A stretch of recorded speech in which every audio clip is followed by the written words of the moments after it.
Jour 27 de la campagne électorale fédérale, en ce début de long congé pascal, les Canadiens sont d'ores et déjà appelés aux urnes pour le vote par anticipation. Un moment charnière pour les électeurs qui ont déjà fait leur choix et qui souhaitent éviter la cohue du jour du vote le 28 avril prochain. Moment important également pour les partis politiques qui espèrent faire sortir leur vote. Alors, les électeurs canadiens qui souhaitent faire valoir leur droit de vote peuvent le faire dès aujourd'hui jusqu'à lundi 21 avril inclusivement, vendredi, samedi, dimanche, lundi. Vous n'avez qu'à vous présenter à votre bureau de vote par anticipation ouvert de 9h à 21h, heure locale. Pour voter au Canada, il faut être citoyen canadien. Il faut avoir 18 ans et plus le jour du scrutin, le 28 avril. Pour connaître le lieu de votre bureau de vote par anticipation, consultez votre carte d'électeur reçue par la poste. C'est la carte d'électeur en question qui a été envoyée par Élections Canada. C'est une carte qui contient votre nom, qui contient également votre adresse de résidence. Il est inscrit également le nom de votre circonscription, l'adresse où se situe votre bureau de vote par anticipation et les autres moyens de voter. Si les informations qui figurent sur votre carte électorale sont incorrectes, vous êtes invité à consulter le site Web d'Élections Canada pour modifier tout cela. Si jamais vous n'avez pas votre carte électorale, consultez la liste électorale et votre bureau de vote par anticipation sur le site Web sur élections.ca ou encore par téléphone 1-800-463-6868. Attention, bien souvent, le bureau de vote par anticipation n'est pas le même que le bureau de vote du 28 avril, le jour de l'élection.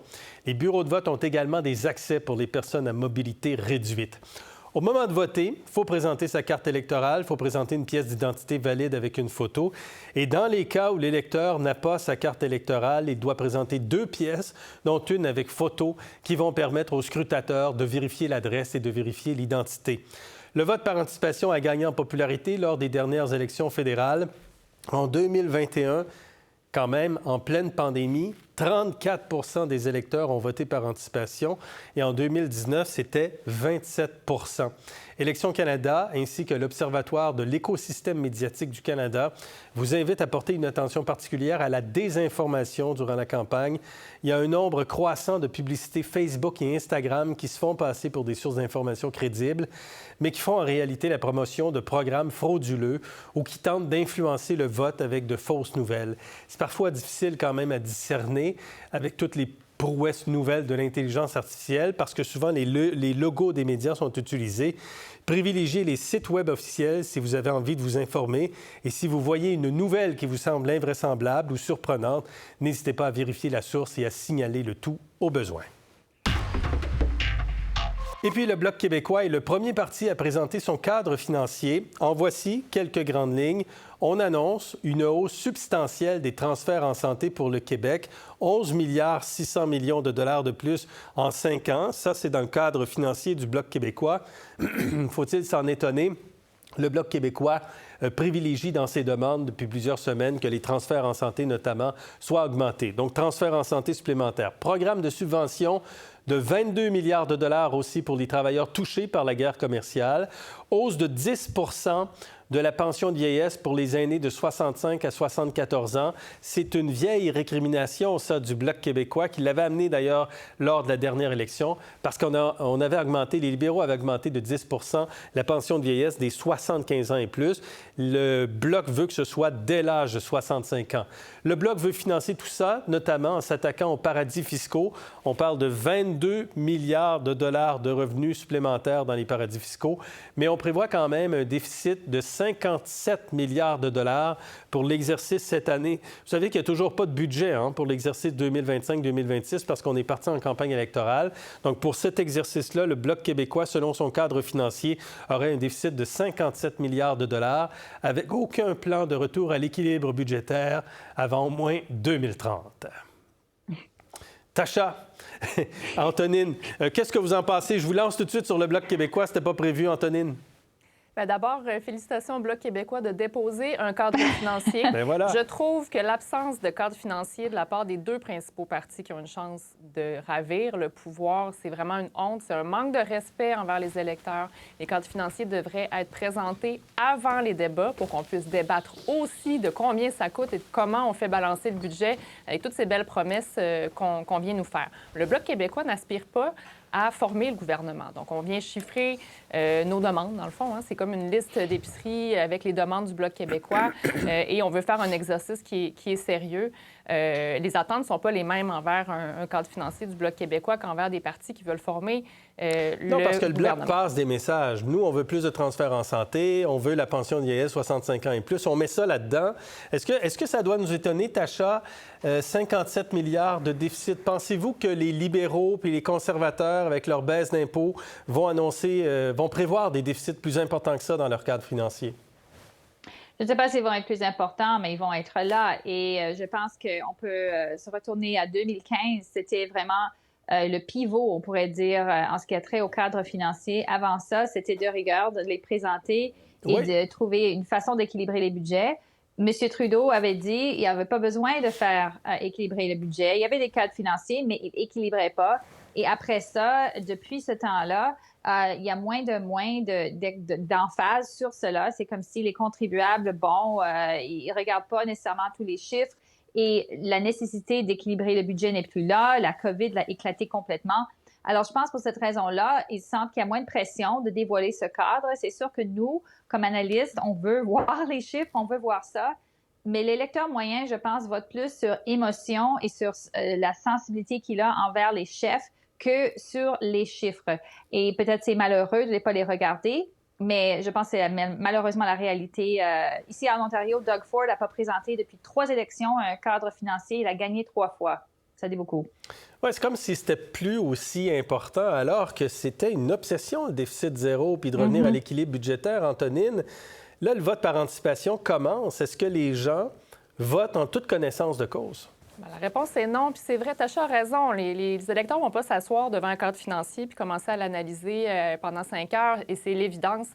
Par contre, ils vont écouter des Gérald Filion, ils vont écouter des économistes qui vont venir expliquer si ça fonctionne, ce genre de cadre financier-là, si c'est trop optimiste, si mais on évidemment présente ça la fin de semaine de Pâques, Antonine. Mais Vous pouvez exactement, ça n'a aucun bon non, sens. mais ça n'a pas de bon sens. Je veux dire, on n'a pas d'émission ce soir de Zone Économie. On n'a pas samedi soir ni dimanche soir, mais ça va sortir en fin de semaine, les cadres financiers. On va quand même les analyser la semaine prochaine. On va juste avoir plus de temps pour les regarder. Il va y avoir déjà une partie du vote qui sont dans les boîtes parce que c'est le vote par anticipation qui est déjà commencé. Donc, moi, je trouve que c'est vraiment pas acceptable. Et c'est vrai qu'on banalise maintenant puis qu'on est moins autour du déficit zéro. Mais même si c'est pas juste l'obsession d'équilibrer le budget, je pense que tout le monde sait que ça ne sera pas possible cette année, là, très, très visiblement. Mais quand même, on veut savoir comment on va financer toutes ces énormes promesses. Parce que oui, les gens, ils sont peut-être un peu sur l'émotion, mais ils savent aussi qu'à un moment donné, c'est eux qui vont payer tout ça, là. Est-ce que il y a une volonté, Tasha, des partis de maintenir un peu l'électorat dans le brouillard là-dessus?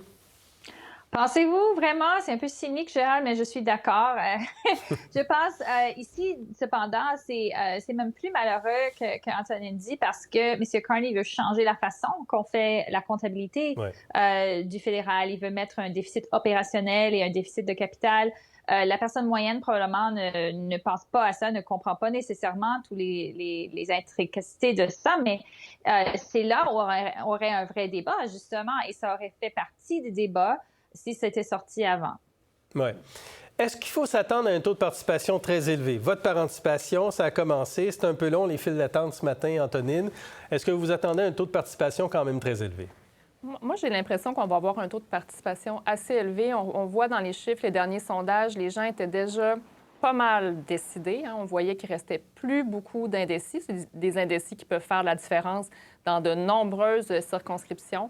Mais les gens semblaient assez sûrs de leur choix. Comme on disait tantôt par rapport au débat, ça vient peut-être des fois confirmer notre choix plus que de vraiment être complètement ouvert d'esprit puis de regarder les 4 chefs et se dire lequel je vais choisir à la suite du débat.